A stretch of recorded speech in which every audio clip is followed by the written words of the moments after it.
it time and time again. Vaccines are our way out of the pandemic, but many people, perhaps some of you, are still hesitant, and there's a main reason for that. Madeline O'Neill breaks it down. It spreads fast. It is a threat. Perplexes doctors. It makes us pull out our hair. And everyone is at risk. It crosses all demographics. No, I'm not just talking about COVID-19, but something arguably just as tough to contain. I think misinformation is a tremendous barrier. Misinformation has been floating around from the start of the pandemic. It's been probably the biggest stressor for me.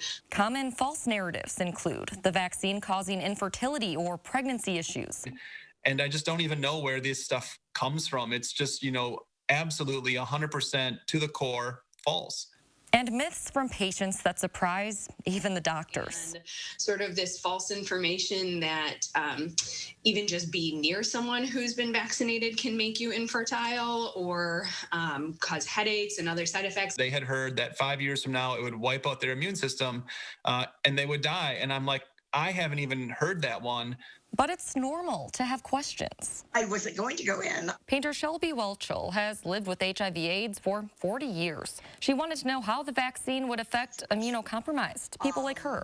People get scared when they don't know what is going to happen. A main concern of anyone. That sounds reasonable enough. What about potential long-term effects, years down the road? Experts say since the vaccines break down in your body quickly, any effects would show up within months. So the supposed long-term effects associated with the vaccines would have revealed themselves by now. Long-term effects of COVID, on the other hand. About 30% of people who got the disease have lingering symptoms, such as fatigue. Some of this long-haul stuff, that's what I would worry more about. Younger people are also at risk of falling for myths, too.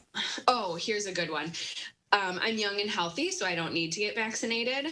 Especially with variants such as the B.1.1.7 putting more young people in the hospital. For, 99.9% of the population, this is an easy decision. It should be an easy decision. Data from the Kaiser Family Foundation shows certain groups, such as Republicans, have a higher share than other groups of saying they don't plan to get vaccinated. And others, such as Black and Hispanic adults, have a higher share saying they want to wait and see. But overall, that for any one of those categories, whether it be age or political leaning, or race, ethnicity, occupation, there's still a majority of individuals who are interested in getting the vaccine or already have. Even the percentage of some groups who say they're definitely not going to get the vaccine is trending down.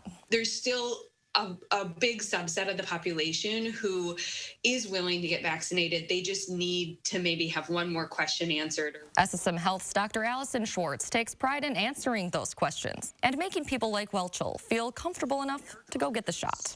Like I talked to Dr. Schwartz, I'm like, okay, I got you. I'll do it. Positive messages from everyday people can go viral too. I did everything possible that I could do to keep everybody safe around me, including myself. In Madison, Madeline O'Neill, News 3 Now.